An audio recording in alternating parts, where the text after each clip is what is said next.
Hello everyone, आप सभी को मेरे चैनल लव स्टोरी एक्सप्लेनेशन में स्वागत है। अगर आप मेरे चैनल पर नए आए हैं तो प्लीज़ चैनल को सब्सक्राइब करके बेल आइकन को हिट जरूर कर देना फर्दर अपडेट्स के लिए। अगर वीडियो अच्छी लगती है तो प्लीज़ अपना लाइक और अपना कमेंट मुझे ज़रूर देते जाना ताकि मुझे मोटिवेट मिलती रहे। तो चलिए स्टोरी को स्टार्ट करते हैं। लास्ट पार्ट में हमने सुना था वांग जी विंग से पूछता है क्या तुमने मुझे मिस किया। विंग मुँह बनाते हुए कहता है मैं आपको क्यों मिस करूँगा, बल्कि आप यहाँ नहीं थे तो मैं बहुत अच्छा था। वांग जी विंग से कहता है तो मेरा भी अच्छा रहना बनता है ना, इसीलिए जब मैं अब बाहर जाऊंगा तो तुम्हें भी अपने साथ लेके जाऊंगा, आप आगे। ऐसे ही 1 मंथ बीत जाते हैं। मिंग्याओ बहुत बीमार रहने लगा था। चिरन को जब पता चला मिंग्याओ बीमार है तो वो रशिया लौट आए और मिंग्याओ को देखने के लिए गए। मिंग्याओ की हालत देख के उसने तुरंत बड़े बड़े डॉक्टर को बुलाया मिंग्याओ के चेकअप के लिए, क्योंकि उसने मिंगसी से प्रॉमिस किया था मिंग्याओ की ध्यान रखने का। दूसरी तरफ वांगजी को मिंग्याओ के बारे में जान के भी कोई फर्क नहीं पड़ा, उल्टा वो हैप्पी हो गया। डाइनिंग टेबल में सब लोग एक साथ बैठ के डिनर कर रहे थे, तभी चिरन के फ़ोन रिंग करने लगा।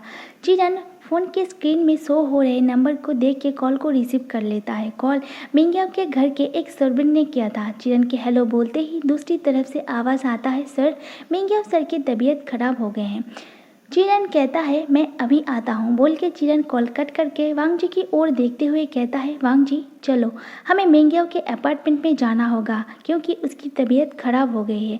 चिरन की बात सुन के वांग जी चिरन से कहता है अंकल मेरा कल एक इम्पॉर्टेंट मीटिंग है और उसके लिए मुझे कुछ प्रिपरेशन करना होगा।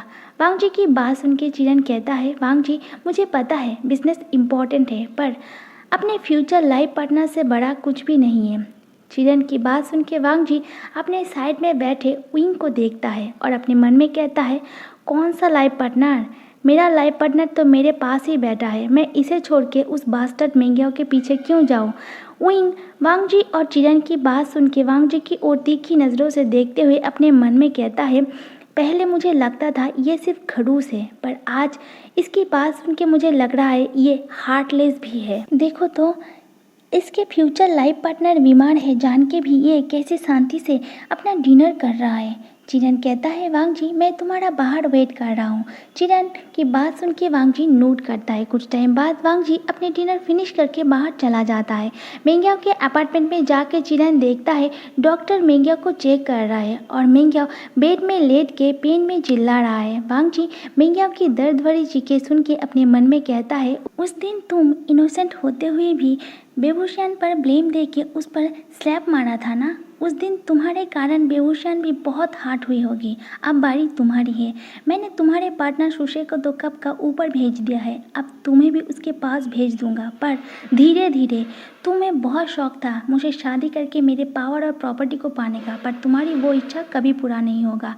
किंग अपने कोई भी एनिमी को नहीं छोड़ता। चिरन लाउड टोन में डॉक्टर से कहता है डॉक्टर प्लीज़ डू समथिंग, उसे क्या हुआ है, वो इतना बीमार कैसे है। डॉक्टर कहता है सर उनके नाभ धीरे धीरे सूख रहा है। चिरन कहता है तो क्या इसका कोई इलाज नहीं है। डॉक्टर कहता है पर पता नहीं क्यों इन पर मेडिसिन काम क्यों नहीं कर रहा। चिरन हाइपर होते हुए उस डॉक्टर को कहता है आप डॉक्टर हैं और आपको नहीं पता तो किसे पता होगा।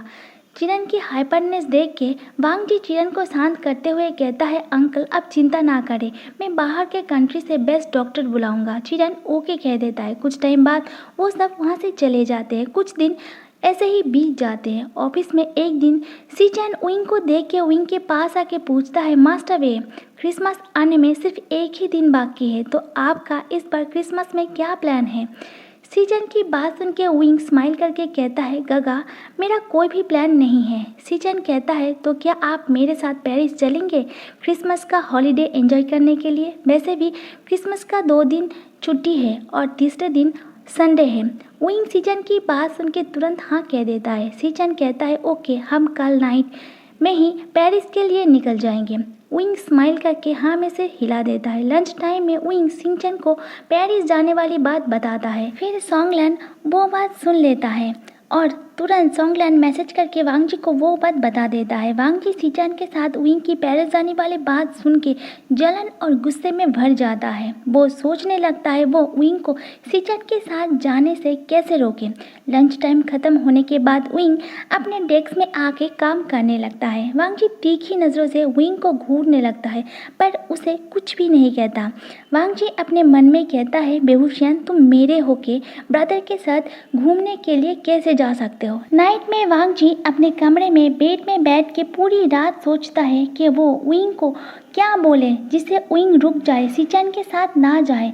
वांग जी सोचते हुए ही पूरी रात गुजर देता है पर उसे कोई भी आइडिया नहीं मिलता। दूसरी तरफ विंग पेरिस जाने के लिए पैकिंग कर लेता है।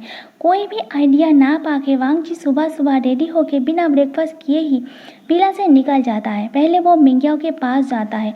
2 दिन पहले ही मिंग्याओ हॉस्पिटल से घर वापस आया था, इसीलिए वो थोड़ा बेटर था।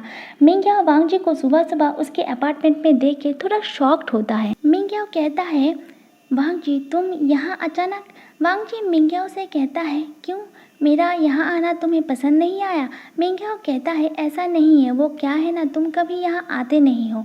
वांग जी मिंग्याओ से कहता है, वो तुम मेरे फियांसे हो और अब तुम थोड़ा बीमार भी रहने लगे हो, इसीलिए मैं यहाँ तुम्हारे हेल्थ के बारे में जानने के लिए आया हूँ।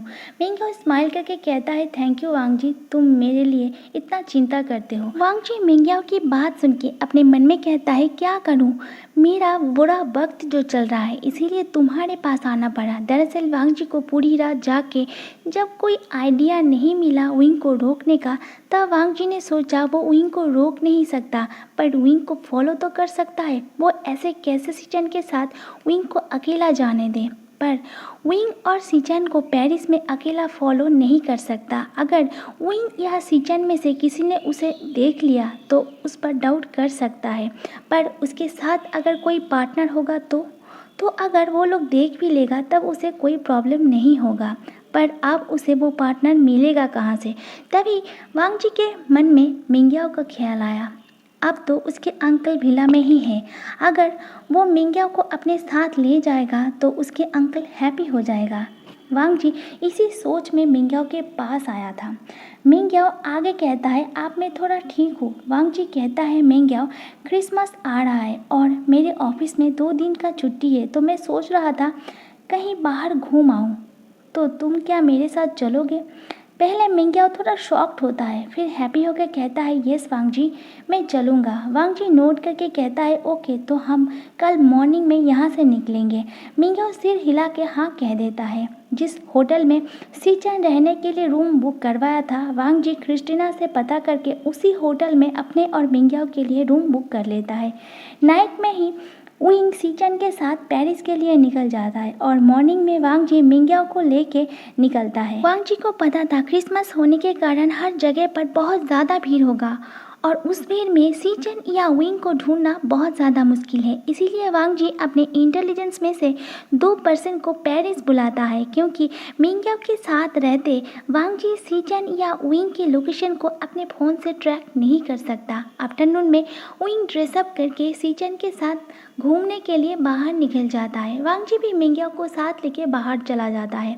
सीचन भीड़ देख के विंग के हाथ को पकड़ लिया था। मिंग्याओ ने भी वांग जी के आर्म को पकड़ा हुआ था, जिसे देख के वांग जी को बहुत गुस्सा आ रहा था। पहले सीचन विंग को लेके चर्च जाता है। वांग जी के कान पर एक छोटा सा ईयरफोन लगा हुआ था, जिससे वांग जी के वो आदमी वांग जी को सीचन की लोकेशन बता रहा था। ठंड बहुत था, फिर भी लोगों का भीड़ कम नहीं था। क्रिसमस होने के कारण चर्च को बहुत ही अच्छे से डेकोरेट किया गया था और हर तरफ रोशनी ही रोशनी थी। विंग हैप्पी होकर चारों ओर देखने लगता है। विंग को हैप्पी देख के सीचन भी बहुत हैप्पी हो जाता है। विंग और सीचन दोनों कैंडल जला के जीसस के सामने प्रे करते हैं। फिर वो दोनों सेल्फी लेके वहाँ से बाहर आ जाते हैं। तब वांग जी और मिंग्याओ चर्च के सीढ़ियों पर 2 कदम रखा ही था। मिंग्याओ सीचन और विंग को देख के वांग जी से कहता है, वांग जी, सीचन भी यहाँ आए हैं, वो भी बेबूशियन के साथ। लगता है सीचन बेबूशियन को पसंद करता है। मिंग्याओ की बात सुन के वांग जी जेलसी से भर गया। मिंग्याओ आगे कहता है, देखो ना वांग जी, सीचन किस तरीके से उस बेबूशियन के हाथ को पकड़ के रखा है। लगता है बेबूशियन शीचन के लिए बहुत ही अनमोल है। वांग जी ने भी वो देख लिया था। वो देख के वांग जी की आइज डार्क हो जाता है। उसका मन कर रहा था एक धक्के में वो मिंग्याओ को खुद से दूर करके शीचन और विंग के पास जाके एक झटके में ही उन दोनों के हाथ को अलग करके विंग को अपने चेस्ट में छुपा ले, क्योंकि बेबूशियन सिर्फ उसका है। मिंग्याओ आगे कहता है, देखो ना वांग जी, शीचन और बेबूशियन एक दूसरे के साथ कितने हैप्पी दिख रहे हैं। मिंग्याओ की हर बात वांग जी के सीने में कांटे की तरह चुभ रहा था। अब वांग जी के लिए बहुत हो गया था। वांग जी शीचन की ओर बढ़ने लगा। विंग और शीचन सीढ़ियों से 4 कदम नीचे उतरा ही था, तभी शीचन अपने दूसरे हाथ से एक साइड इशारा करके कहता है, मास्टर वे, लगता है वो लोग आपसे मिलने के लिए यहाँ आए हैं। विंग ने उस तरफ देखा। वो देखते ही विंग के फेस पर एक बिग स्माइल आ गया। विंग शीचन के हाथ को छोड़ के सीढ़ियों से भाग के नीचे जाके नीचे पर्सन को हक कर लेता है। वांग जी विंग को भाग के किसी को हक करते हुए देख के शॉक था। शीचन स्माइल करके नीचे आया। वांग जी और मिंग्याओ भी नीचे आया। विंग हक करके रोने लगा। याली विंग के पीठ को सहलाते हुए कहा, आशियन चुप हो जाओ, रो मत। तभी विंग के पीछे से एक आवाज़ आई, बेबूशियन, क्या तुम सिर्फ सीजे से ही प्यार करते हो, मुझसे नहीं करते? विंग हाथ ब्रेक करके पीछे देखा तो पीछे जियांग चैन खड़ा था। विंग जियांग चैन के पास जाके जियांग चैन को भी हक कर लिया। वांग जी उनसे थोड़ा दूरी पर खड़ा था। वो दूरी पर खड़ा होके ही सब देख रहा था, पर उसे कुछ समझ में नहीं आ रहा था कि वो लोग है कौन। शीचन उन लोगों को ग्रीट करता है। जियांग चैन हक ब्रेक करके विंग के आंसुओं को पोंछा। वांग जी के अंदर क्यूरियोसिटी बढ़ रहा था कि वो लोग कौन हैं, इसीलिए वांग जी और मिंग्याओ उनके पास आ गए। वांग जी अनजान बनने की दिखावा करते हुए कहा, ब्रदर आप यहाँ? शीचन वांग जी को अपने सामने देख के पूछता है, वांग जी तुम यहाँ? वांग जी कहता है, वो ब्रदर 2 दिन हॉलीडे है, इसीलिए मैंने सोचा कहीं घूम ले, और मिंग्याओ के हेल्थ कंडीशन भी थोड़ा ठीक था, इसीलिए उसे भी अपने साथ ले आया ताकि उसके मूड थोड़ा अच्छा हो जाए। शीचन नोट करके कहता है, मैं भी मास्टर वे को अपने साथ इसीलिए यहाँ पर ले आया हूँ। विंग वांग जी को अपने सामने देख के अपने मन में कहता है, खड़ूस हार्टलेस पर्सन को कब से किसी की हेल्थ और मूड की चिंता होने लगी। इवनिंग हो चुका था, चारों ओर रोशनी से जगमगा रहा था, साथ में हल्का हल्का स्नोफॉल भी होने लगा था। शीचन वांग जी और मिंग्याओ को सबके साथ इंट्रोड्यूस करवाता है। वांग जी याली और जियांग चैन को देखता है, फिर याली की ओर देख के अपने मन में कहता है, तो ये वो पर्सन है जिसके लिए बेबूशियन रासिया आया है। शीचन कहता है, अब हमें यहाँ से चलना चाहिए। फिर वो लोग एक बड़े से रेस्टोरेंट की ओर चला जाता है। वहाँ जाके एक प्राइवेट रूम को बुक करता है जहाँ पर सब एक साथ बैठ के डिनर कर सकें। विंग याली और जियांग चैन के बीच में बैठ गया। याली के साइड में जिनजुशियन, जिनजुशियन के साइड में मिंग्याओ, जियांग चैन के साइड में शीचन, और मिंग्याओ और शीचन के बीच में वांग जी बैठा हुआ था। उन सब ने डिनर का ऑर्डर दिया। वांग जी बस विंग को ही देखे जा रहा था।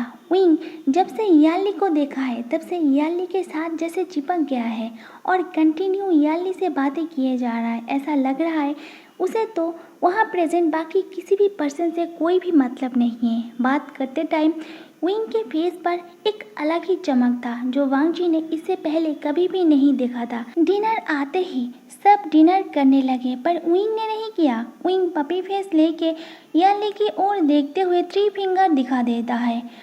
वांग जी विंग को ऐसा करते हुए देख के कंफ्यूज था। जियांग चैन अपने हेड को शेक करके अपने हाथ में पकड़ा चॉपस्टिक को प्लेट में रखते हुए विंग की गान खींचते हुए कहा, तुम्हारे पास हाथ है ना, अपने हाथ से खाओ। वैसे भी अब तुम कोई 3 साल का बच्चा नहीं हो, अब तुमसे भी छोटा कोई आने वाला है।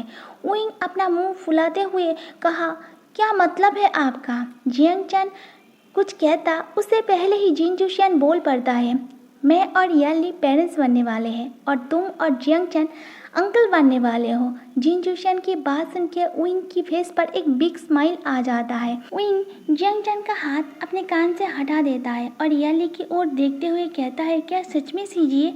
याली एक प्यारी सी स्माइल करके हाँ में से हिला देता है। जियांग चैन कहता है, इसीलिए अब से तुम खुद के हाथ से ही खाना खाओ।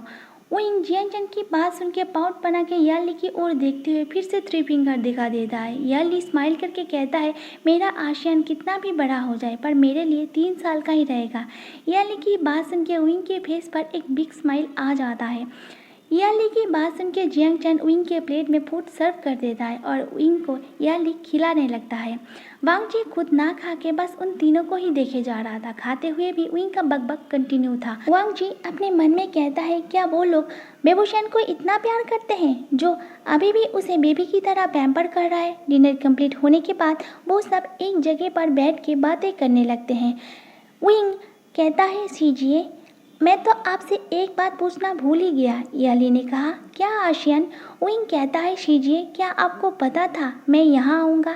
याली स्माइल करके हाँ में सिर हिला देता है। फिर आगे कहता है, मिस्टर लैंड शीचर ने 1 वीक पहले मुझे कॉल किया था और वो बता रहा था कि तुम हमें बहुत मिस कर रहे हो और हम भी तुम्हें बहुत मिस कर रहे थे। इसीलिए मिस्टर लैंड शीचर ने प्लानिंग किया हम सबको यहाँ मिलाने का। विंग हैप्पी होके याली के शोल्डर में अपना सिर रख लेता है। याली विंग के सिर में एक किस करके विंग के आर्म को रब करने लगता है। वांग जी याली को विंग को इस तरीके से प्यार और केयर करते हुए देख के अंदर ही अंदर बहुत ज़्यादा जल रहा था। मिंगियाओ की तबीयत खराब होने लगता है तो वो लोग होटल के लिए लौट जाते हैं। सीचन, जियांगचन और याली के लिए भी सेम होटल में रूम बुक करवाया था। याली विंग के साथ विंग के रूम में गया। विंग याली के गोद में सिर रख के लेट गया। याली विंग के बालों में हाथ फिराने लगा। विंग धीरे धीरे सो गया। याली विंग के सिर में किस करके विंग के सिर को पीलो में रख दिया। फिर अच्छे से विंग को ब्लैंकेट से कवर करके उस रूम से निकल गया। मॉर्निंग में याली विंग के रूम में आया। विंग तभी सो रहा था। याली विंग को नींद से जगाते हुए बोला, आशियन उठ जाओ, मॉर्निंग हो गया है। विंग फिर भी नहीं उठ रहा था तो याली विंग से कहता है, आशियन कुछ टाइम बाद हम चाइना जाने के लिए निकल जाएंगे।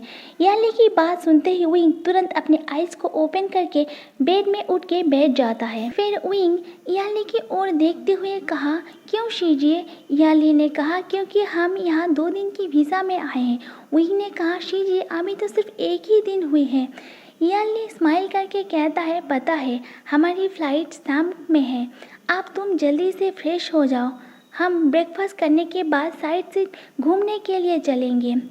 विंग उदास मन लेके याली को ओके कह देता है। याली आगे कहती है, आशियन मैं होटल के ग्राउंड फ्लोर में जो रेस्टोरेंट है वहाँ जा रहा हूँ, तुम वहीं पर आ जाना।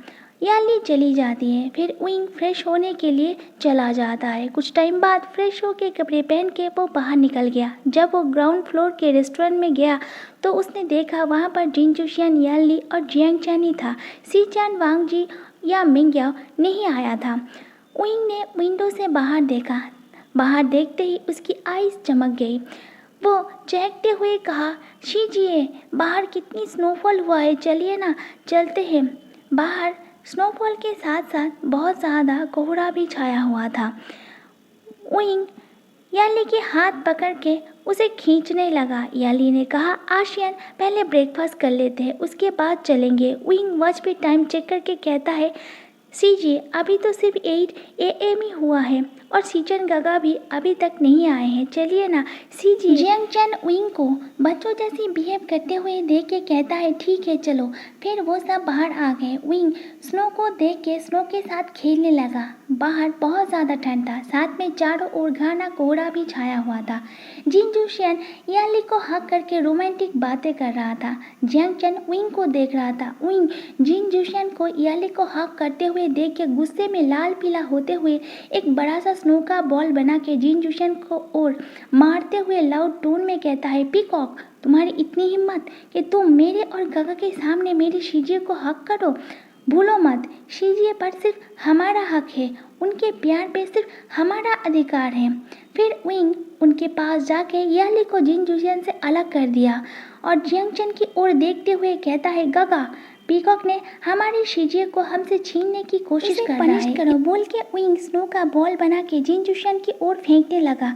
विंग को देख के जियांग चैन भी जिन जुशन की ओर स्नो फेंकने लगा। जिन जुशन कहाँ पीछे रहने वाला था, वो भी उन दोनों के ऊपर स्नो का बॉल बना के फेंकने लगा। याली उन तीनों को लड़ते हुए देख के हंसने लगी। दूसरी तरफ शीचन ग्राउंड फ्लोर के रेस्टोरेंट में बैठा हुआ था। तभी उनके पीछे पीछे वांगजी भी वहां आ गया। शीचन को अकेला देख के वांगजी पूछता है, ब्रदर आप अकेले, बाकी सब कहाँ हैं? शीचन वांगजी से कहता है, पता नहीं, मैं मास्टर वे के कमरे में गया था पर वो वहाँ नहीं था। मैंने सोचा शायद वो यहाँ आए हैं अपने फैमिली मेम्बर के साथ, पर वो यहाँ भी नहीं है। शीचन की बात सुन के वांगजी की हार्ट बीट फास्ट होने लगी।